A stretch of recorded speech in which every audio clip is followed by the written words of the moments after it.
If you've ever struggled with a 40 meter hamstick trying to get it to give you a repeatable SWR, as I have, the following experiments may give you, maybe give you some help. So let's get rolling. This is the setup on the car, hamstick, pretty much on the back of the vehicle. Got one of those silly glass roofs in the front. Coax runs down this way and under the garage door. Now you can see the coax snaking across the floor and all the way over to the radio.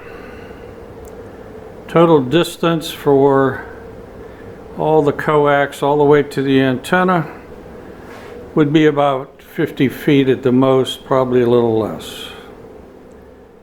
This is the choke I'll be using. It's FT240 43 ferrite core, 6 or 7 turns of the coax on it. Number of turns isn't that critical.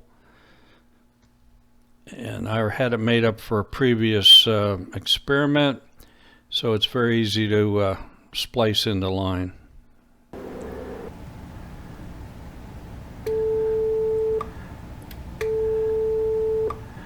With the choke in line, absolutely no SWR.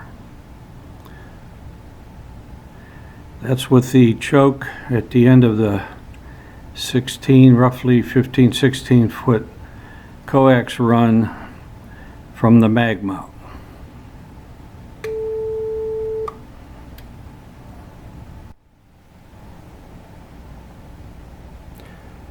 Alright, here's the SWR without the choke in line. 2 to 1.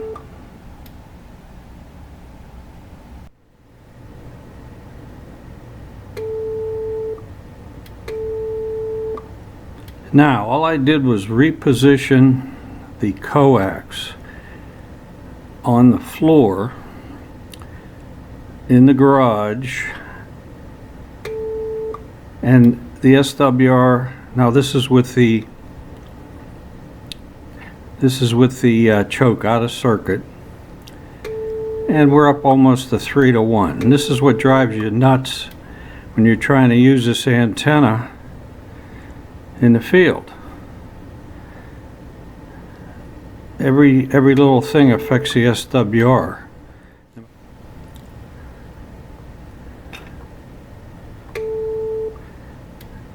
Now I added the choke back in line at the end of the 16 foot coax from the mag mount. I tried to not disturb the position of the rest of the coax whatsoever, and we have 0 SWR.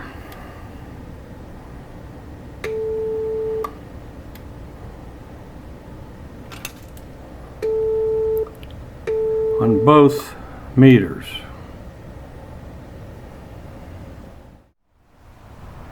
Now I've repositioned the antenna further forward on the automobile, and we'll see if that makes any difference. As you can see, moving the antenna on the car with the choke in line made absolutely no difference.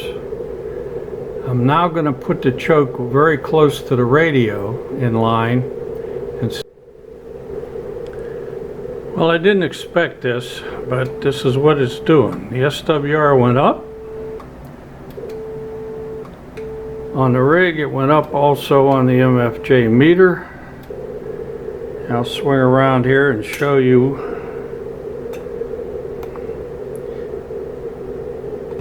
Okay, there's the choke,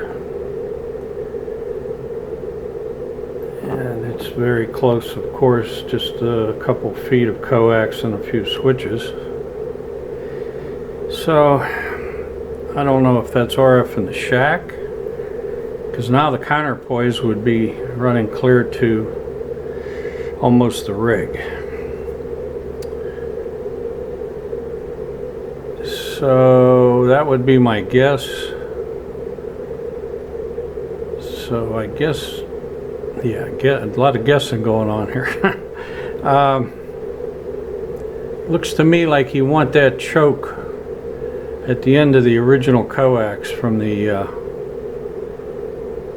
mag mount. Further tests coming up. Okay, the final test, I added 10 more feet of coax after the choke and before the rig. And guess what? There might be a slight increase in the SWR indication on the rig, but it's very minimal. So apparently there's something magic about 15 feet away from the antenna. To be continued. Alright, I'm out in the vehicle.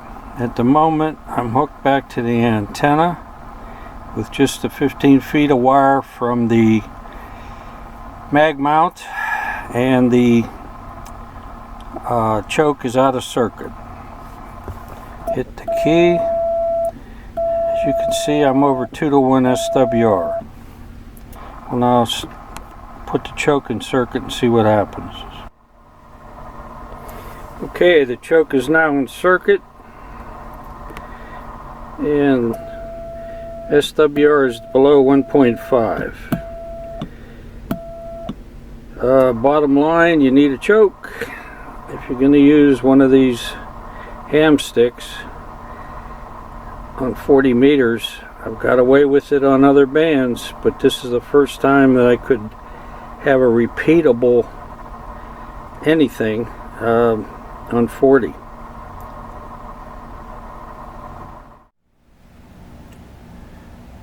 So why does it work this way? Well, this is my compilation of several other people's explanation. Kind of put it all together the way I can understand it, and hopefully it'll help you. Here's your antenna on the car, mag mount, and then your coax. Here is the capacitance coupling through the mag mount to the body of the car. Yes, that's supposed to be a car. Now, the thing that's the trick is skin effect with the RF. This is strictly the sheath on the coax. On the inside, it comes up and it forms the other side of the antenna.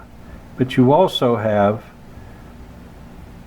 current, RF current, flowing back toward the rig. Therefore, you end up with the current path to your PL259 coming out of your rig, the ground side.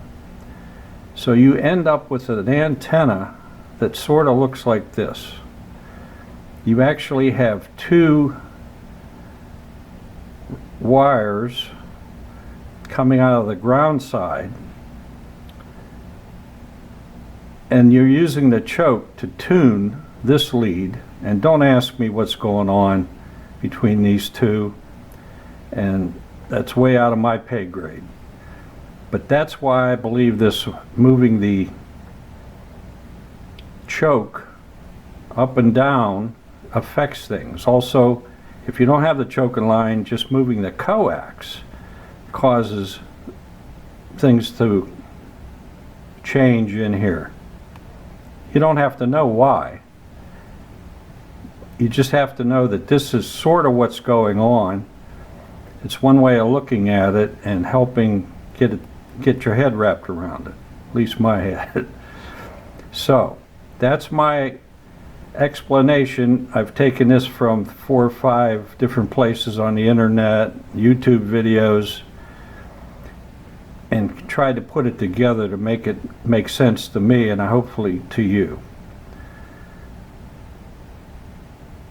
I'm open to any comments. I'm certainly not an expert on any of this. That's why I did real life experiments. But I think I finally understand what's going on with these 40-meter Hamsticks and the need for a choke, which the information's out there, but a lot of times it's glossed over very quickly. And since hamsticks on 20 meters and 15 don't seem to need this choke, at least the installations I've done, then you just tend to ignore it.